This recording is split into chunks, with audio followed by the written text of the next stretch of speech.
আমি একটা পুলিশকে একবার দালাল বলেছিলাম। আমি কিন্তু পুলিশদেরকে দালাল বলি না, পুলিশ আমাদের সামাজিক বন্ধু, পুলিশকে বন্ধু সহযোগিতা কথা সব সময় বলি। যাক, একটা পুলিশকে একবার দালাল বলেছিলাম, সেই জন্য আমার বাড়িতে নোটিশ চলে এসেছিল, আমার নামে মামলা হয়ে গেছিল। আমি কিন্তু জামিন নিইনি।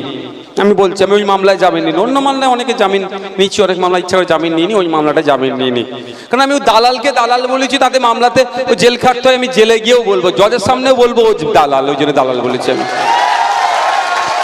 দালালি করেছে। আর অন্য পুলিশের হয়ে কথা বলেছি।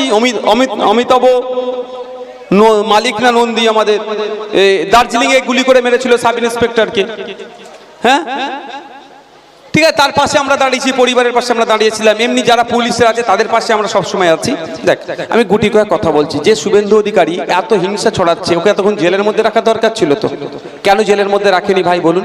আমার তৃণমূল ভাইরা যারা দূরে শুনছেন তাদের কাছে ছেড়ে দিচ্ছি। যদি শুভেন্দু অধিকারী হিংসাত্মক কথা বলা ছেড়ে দেয়, তাহলে আমরা আর বিজেপিকে নিয়ে চর্চা করব? কেউ বিজেপিকে কেউ ভয় পাবো?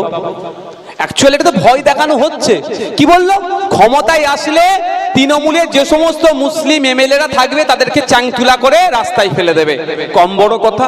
ও সাহস পেল কোথা থেকে? ওকে সাহস কে দিল? এই বলার দ্বিতীয়বার সাহস পেত না?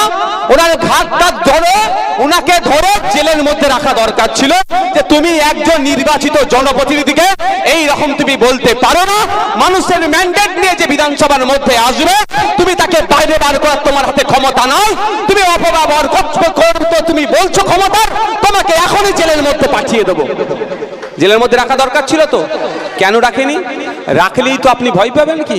ওই কথাটা আপনারই বুথে আলোচনা হচ্ছে, দেখেছিস এখন ওরা ক্ষমতায় নাই, তাই যদি বলে মুসলমান বিধায়কদেরকে বিধানসভা থেকে চাংতুলা করে বার করে দেবে, যদি ক্ষমতায় আসে তোকে আমাকে কিন্তু ঘরে থাকতে দেবে না বলে ভয় দেখাচ্ছে না।